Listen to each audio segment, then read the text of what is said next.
Hello, everyone. Welcome to Chapter 7, talking about monopoly. So let's first begin with learning objectives and chapter goal. So in this chapter, we will first define what a monopoly is. Okay, so that will be a total extreme case in competition.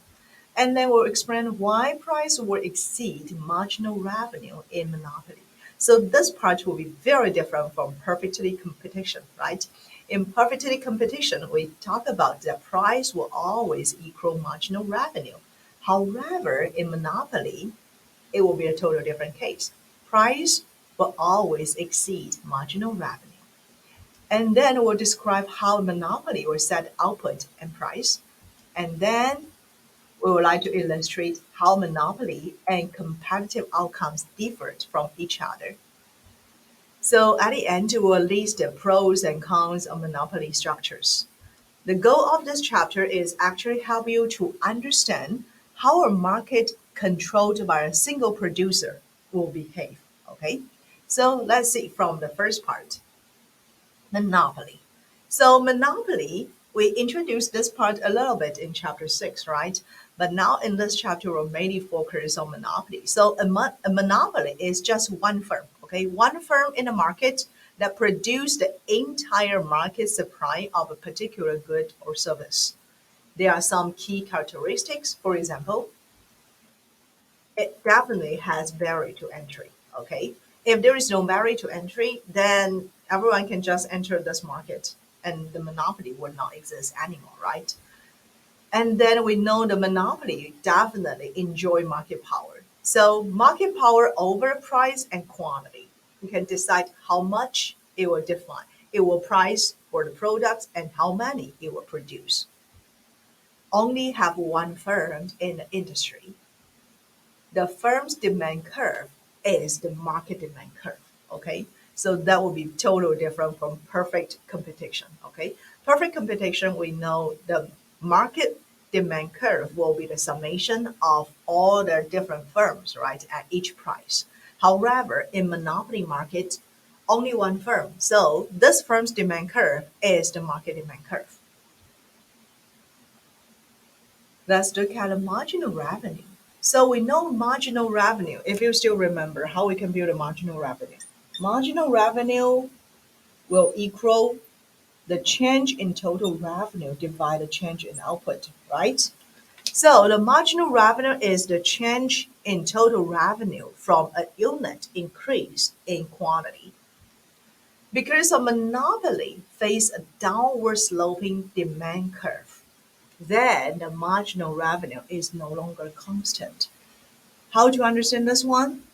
In the perfectly competitive market, let's just go back to chapter 6, okay?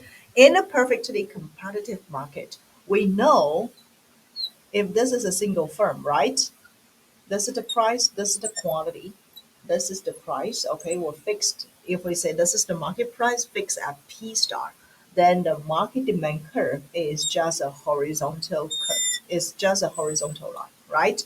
This is in the perfectly competitive market. So the price will equal marginal revenue, always constant at price, right? In the perfectly competitive market. Now, in the monopoly market, things different, right? We talk about because there was only one firm, and this firm's demand curve, this firm's demand curve, this firm's demand curve is the market demand curve, right? So the price can changes all the time because now this firm is the price sector in the market. So if the price will changes over time, that means the marginal revenue is no longer constant. In a perfectly competitive market, price will always constant at market price because firms here just a price taker. But now in the monopoly market, okay, in the monopoly, firms demand curve is the market demand curve. And then we notice now the price can changes all the time because now this firm is the price setter. So marginal revenue is no longer constant, changes. Okay. So marginal revenue is always less than price for a monopolist. We will show this later, okay? Marginal revenue is always less than price for a monopolist. So let's first see one example, okay? This example will illustrate why the marginal revenue is always less than price in a monopoly, for monopoly, okay? So in this example, okay, it has different, we can see for just the first column, okay, shows the quantity from 1 to 7, okay? The first column shows the quantity from the 1 to 7. The second column shows the price. You can see in the monopoly market, the price is no longer constant, right? The price changes. So we can see if the quantity, just one quantity, then the price will be $13. If the quantity increased to 2 units, then the price will decrease a little bit to $12 per one, and then you can get the total revenue, right? So from the quantity, okay, I'll just write down several things here. Maybe here will be easier, okay? So when quantity equal 1, we have the total revenue equal price, P1 times the quantity 1, then that will be $13 times 1 will be $13, right? And quantity equal 2, we have the new total revenue equal P2 times Q2, and that will be $12 times 2, that will be $24. Then here, can you get the change in total revenue? The change in total revenue will equal 24 subtract 13, right? That will equal $11, right? And then can you get the marginal revenue? Marginal revenue equal the change in total revenue subtract the change in output, right? Now we know the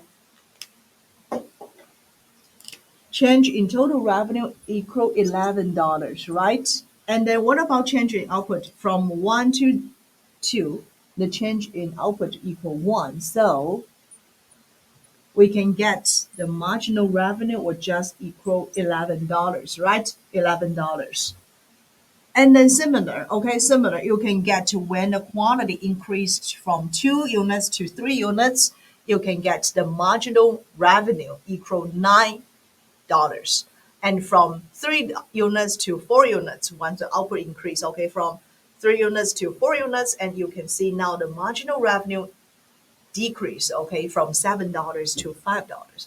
So you can see the marginal revenue is no longer constant. The marginal revenue decrease, right? And if you just look at the price and marginal revenue, just compare with price and marginal revenue, okay? Let me just list here, okay? So when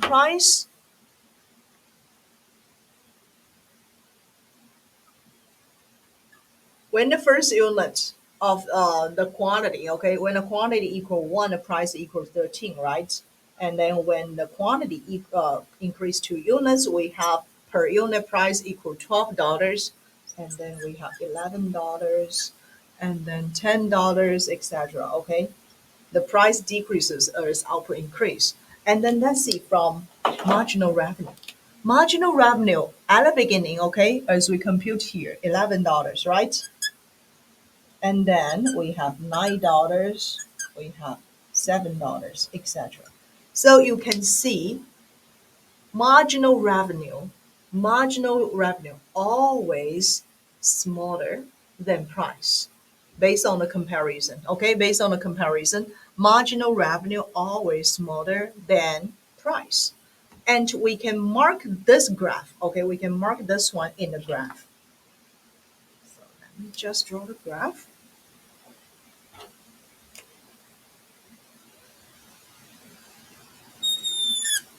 If I have the price here, okay, if I have the quantity here, so if quantity equal 1,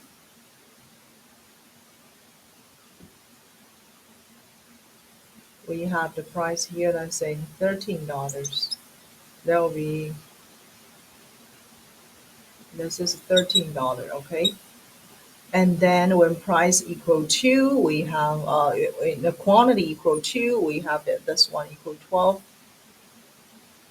Okay, so I link this one, I can get, that will be our market demand curve. Okay, so this is the demand curve. This is the market demand curve. Now, how about the marginal revenue? Marginal revenue equal 11 when the quantity equal 1. Okay, so maybe at this point, and then at 2, it will equal 9. So that could be our marginal revenue curve. So you can see from this graph, we will have the marginal revenue curve always below our demand curve. Okay, so let's see from the graph. Okay, we can see from the graph, okay, we have the demand curve always above the marginal revenue curve. Okay, so marginal revenue curve is always below the demand curve. And we can see the monopoly behavior. So we notice that from chapter 6, we talk about a profit maximization rule, right? The profit maximization rule is for a firm, it will always choose output that can make the marginal revenue equal marginal cost, right? So that will be the firm's output decision. Firm's output decision will always choose the marginal revenue equal marginal cost. And this is true for any type of the market structure, not only in perfectly competition, it's also true for monopoly. Okay. So profit maximization rule will that a firm choose output to make the marginal revenue equal marginal cost. A monopoly can identify the price corresponding to the output using the demand curve. Therefore, we can see now from the profit maximization rule showing on the graph. Okay, let me just erase this part first. It will be a little bit hard to erase those markers once they become a little bit dry on this learning glasses. So just allow me some time, okay, to erase this part. Thank you. Now, let's see. From this graph, okay, at the beginning you might say, oh, why it seems a little bit tricky for me. No worry, let me show you. So when you see this type of graph, I would just like decompose, okay? Decompose this graph.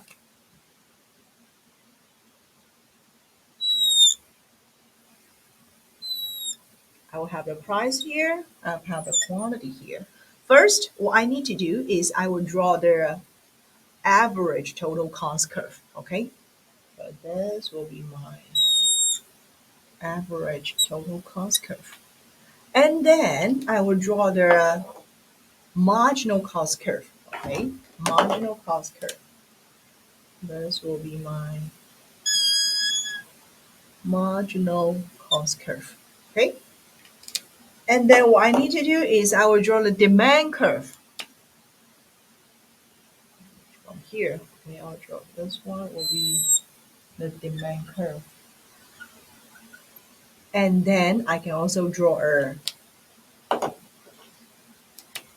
marginal revenue curve. Okay, so the marginal revenue curve is always below this demand curve. Okay, so maybe at some point they will converge together, but here I don't need to worry about it. So this will be my marginal revenue curve. Now, how firms will choose the output? How firms will choose the output? The profit maximization rule, keep in mind, okay, keeping in your mind, the profit maximization output will make the marginal revenue always equal to marginal cost. At which point the marginal revenue will equal marginal cost. Just find out the marginal revenue and then the marginal cost curve. Okay, look at these two curves. This is the marginal cost curve, right? And this is the marginal revenue curve. They intersect at this point. Mark this point. This is important. Point A. So this point A, go back to, it will just determine at point A, right? So point A is the intersection point of marginal revenue and marginal cost curve, right? So at this point A, what you need to do, draw a horizontal line across it, okay? Please draw a horizontal line across it, this curve. I know it's a little bit tricky, but you need to draw a horizontal line across it, okay? Maybe use the dash line. Use the dash line, okay? Then use the dash line, you can find out another two intersection point. This point is on the demand curve. I mark it as point B, okay? This point B is at a demand curve. So at a demand curve, it will give you the market price. Price at point B. So you can see from a point A here, draw a vertical line, okay? You have the vertical line. Vertical dash line. I just picked for vertical dash line. Put the vertical dash line and then you can find out point B. You'll find out point B, and then point B here is on the demand curve. So on the demand curve, it will give you the market price at PB. Okay, I'll just write down market price at PB, right? And then you can also find out another point from this vertical line, okay? This is another intersection point at the average total cost curve. Average total cost curve. So at this part, you can find out the I mark it as point C, okay? So average total cost curve at point C. Another point will be point C, right? When you draw the vertical line, okay, across all those curves here, you can find out the point C is on the average total cost curve. So it will give you the average total cost, right? Now, can you help me to get a profit? Can you help me to get a profit? We have the market price, we have the average total cost, right? So we can easily to get the profit. Now we can easily get a profit. The profit will just equal market price times the output level, okay? This output, okay, marginal revenue equal marginal cost can determine at point A, and point A you can get the output, right? So this output here, this point A can give you the output, right? You can just mark it as the output. Output at point A, okay? So we have the total. This part will represent the total revenue. Okay, let me just write it down.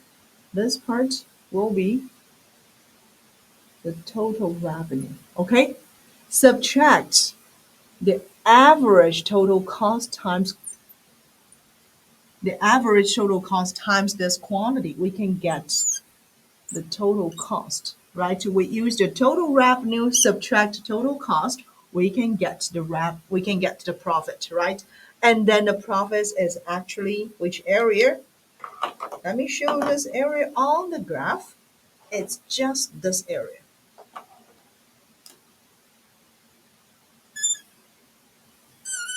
It's just this rectangular here, what represents the profits, right? What represents the profit. So make sense? This is why monopolist can always earn positive profit in the market. So we can see the output was determined by this profit maximization rule, right? Make the marginal revenue equal marginal cost, find out the intersection point, point A, right? And then draw a vertical dash line. This is very important. You can find out the price from the demand curve. You can find out the average total cost curve, okay, to give you the average total cost. Then you can get a total profit. So this is very important for monopoly. It can always earn positive economic profit. So monopolists can always earn positive profits due to its complete barrier to entry. So what are these barriers will be? So barriers to entry, we treat them as obstacles, make it very difficult or impossible for firms to enter the market. And those, even the monopoly, okay, even the monopoly can earn a positive profit. But because of there are huge barrier to enter this market, therefore monopoly can always keep positive profit. Okay. Let's see some barriers, okay? One of the important barriers could be the patent, okay? Patent protection, like the legal harassment, like the exclusive license. I think the Republic Garbage Service in Corvallis area or in the Albany area is because of they have the exclusive license from the government, okay? And then sometimes maybe it will have also some monopoly also have the power to bundling the product and government franchise. Okay, so those we can all treat them as the barriers to enter the market. Now let's see their comparative outcomes. Comparative outcomes. We know that a monopolist will prohibit entry of new firms, keeping the price high, right? Keeping the price high. However, for perfectly competitive firms that you already learned in chapter 6, we know there is no barriers to entry, right? Therefore, even there's some positive profit, it will lure new firms to enter the perfectly competitive market. So the market price will goes down along, right? So we will see it for the perfectly competitive firms. They cannot prohibit other firms to enter the market, so the market price will goes down. We know that in a competitive industry, high price, as I just say, not high price, high profits will attract new suppliers, and then the production, the supply will expand, and that will make the price goes down, right? The economic profits will finally squeeze to zero in the long run. So in the long run, the price will equal minimum average total cost in perfectly competitive market, and that means there is no positive economic profit anymore. So it will keep those firms, okay, in the perfectly competitive markets one way, okay, to innovate, to keep their innovation in order to keep the price low or maybe to earn some positive profit.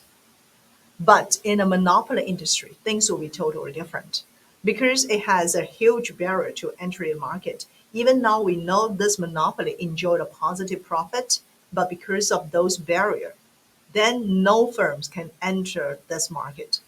Therefore, the production and the supply were still constrained and still controlled by that single firm. So the price can remain pretty high. Economic profit, positive profit will always exist. So the firms probably will face very few pressure, okay, even in a maybe in a very short run to innovate to innovate, okay. So that will be some characteristics from monopoly industry. There are some market power. There are some other market structures very near to monopoly. Okay, so let's see.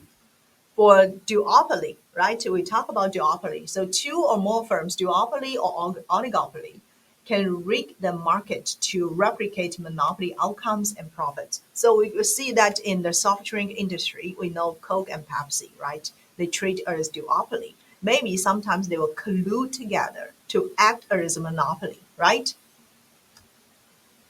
So three significant industry structures will provide firms with some market power. The first one is we talk about duopoly, right? And another one could be oligopoly. So oligopoly, we talk about like airline industry or like the automobile industry. Airline industry sometimes they will collude, okay, and then to keep the price tickets or flight fare really high. So goods, we know that in the oligopoly industry, goods are very close substitutes. So they might collude to control the price and output, and then they also might engage in some price wars, relied on clever advertising to pursue consumers to their product. And the barrier to entry was very high in their oligopoly. So you can think about for the airline industry, we know it always has positive profit, right? Were you easy to just to have an airline company? Probably not, because the entry barrier, the initial investments was super high, right? So another one, let's talk about monopolist competition. Monopolist competition is different from monopoly, okay? So monopolist competition, it means there are still a lot of firms, but those firms will produce very similar product. You can think about the fast food outlets like McDonald's, KFC, Wendy's, like Pizza Hut, Domino's, okay? So they'll produce similar products, but consumers has their own brand loyalty. No single firms has complete market power, and they contend with competing brands. Each has monopoly power on their brand because consumers will has their own brand loyalty, or maybe consumers has their own special taste. Therefore, we can see that type of the brand loyalty or the special taste can treat it as some kind of monopoly power. And it has very few barriers to entry. Compared with airline industry, it will be easier to have a fast food outlet, right? So let's look at another concept called economy scales. Okay, economics of scale. This will present as the average cost. Average total cost will decrease as the size of the factory, the size of the plant increases. So firms could use this size to achieve greater efficiency. So economies of scale means the firm's average total cost will goes down as the size of the plant expands. So firms can always use its size to make the production more efficient. So you can see for Tesla, you has several factories in United States, in California, in Texas, right, in Austin. So as it enlarge the size, the average cost will goes down. So these days you might see the Model Y, Model 3 of Teslas that goes down the price, right?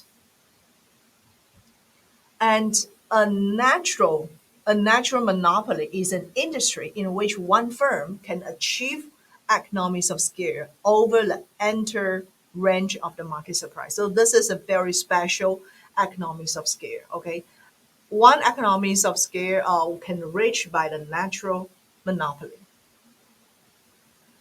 This is one case study talking about airline industry. Okay, so here I will just go through this part a little bit quicker. Okay, so for airline industry, we know it's kind of like it can some of the airlines can enjoy some market power, but it's not a complete market power because airline industry is it is not a monopoly, it's oligopoly market.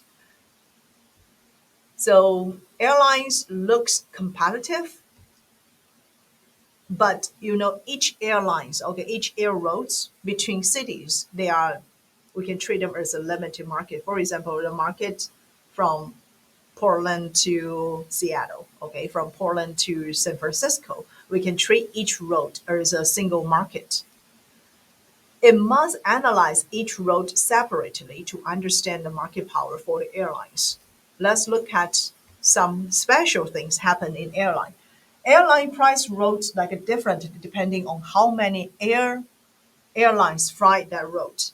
If there is only one airline or one carrier fly that route, then the airlines has complete market power, right? So if there are a lot of airlines fly over that route, then those will act pretty competitive.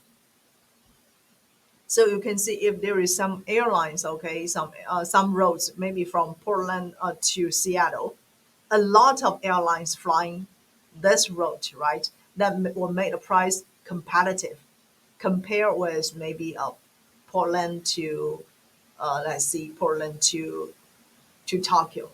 From Portland to Tokyo, there may be just one or two airlines flying that type of the route, and that can keep the price relative high.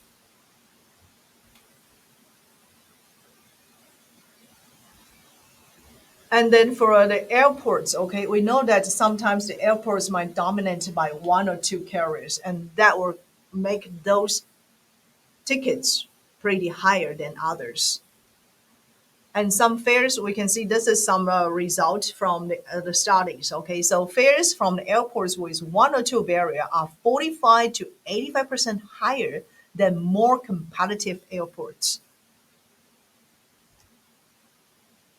And fares will charge significantly higher, okay, when competition, entry, or fares changes, okay, fare changes significantly when the entry or exit this road to become a little bit easier.